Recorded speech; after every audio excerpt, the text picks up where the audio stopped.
ঘন ঘন লোডশেডিংয়ে নাকাল জনজীবন। গ্রাম থেকে শহর সর্বত্রই লোডশেডিংয়ের নেতিবাচক প্রভাব। বাসাবাড়িতে ভোগান্তিতে মানুষ, ব্যবসা প্রতিষ্ঠানে বাড়ছে লোকসান। পাশাপাশি কৃষি ও মৎস্য খাতে উৎপাদন কমার শঙ্কাও দেখা দিয়েছে। শ্রাবণের শেষে তীব্র গরম উত্তরাঞ্চলে, এরই মধ্যে দিনে রাতে ঘন ঘন বিদ্যুৎ বিভ্রাট। ভ্যাপসা গরমের মধ্যে ঘন্টার পর ঘন্টা বিদ্যুৎ নেই। গেল এক সপ্তাহ ধরে এই চিত্র রংপুর বিভাগের।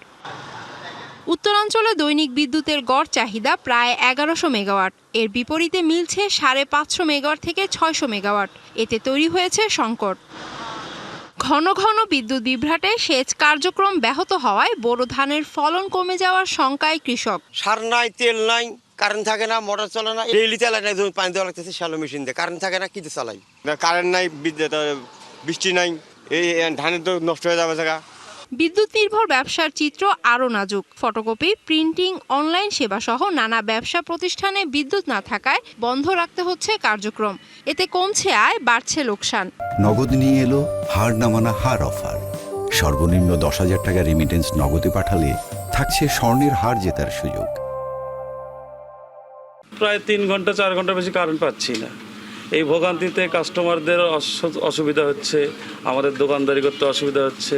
ইনকামই করতে পারতেছি না, কাস্টমার এসে ঘুরে যায়, কারেন্ট নাই, এই অবস্থার মধ্যে আছি আমরা। জাতীয় পর্যায়ে গ্যাস ও বিদ্যুৎ সরবরাহ পরিস্থিতির উন্নতি হলে লোডশেডিং কমে আসবে আশ্বাস কর্তৃপক্ষের। তীব্র গরমে দফায় দফায় বিদ্যুৎ চলে যাওয়ায় ভোগান্তিতে খুলনাবাসী। গ্রাম ও প্রত্যন্ত এলাকায় দীর্ঘ সময় বিদ্যুৎ না থাকায় দুর্বিষহ হয়ে উঠেছে জনজীবন। বিদ্যুতের ঘন ঘন বিভ্রাট কমিয়ে নিরবিচ্ছিন্ন সরবরাহ নিশ্চিতের দাবি গ্রাহকের।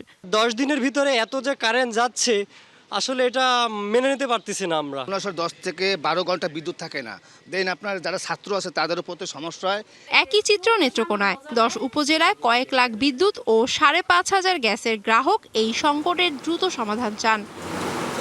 এদিকে গ্যাস সংকটে বন্ধ নেত্রকোনার একমাত্র সিএনজি পাম্প।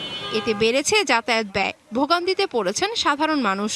আগে গ্যাস আসিল, তারা গ্যাস বন্ধ করে দিয়েছে। আমরা 15 দিন ধরে আমরা কষ্ট করতে আমরা এলপিতে চালাইতেছি। 12 দিন ধরে আমরা এলপিতে চালাইতেছি।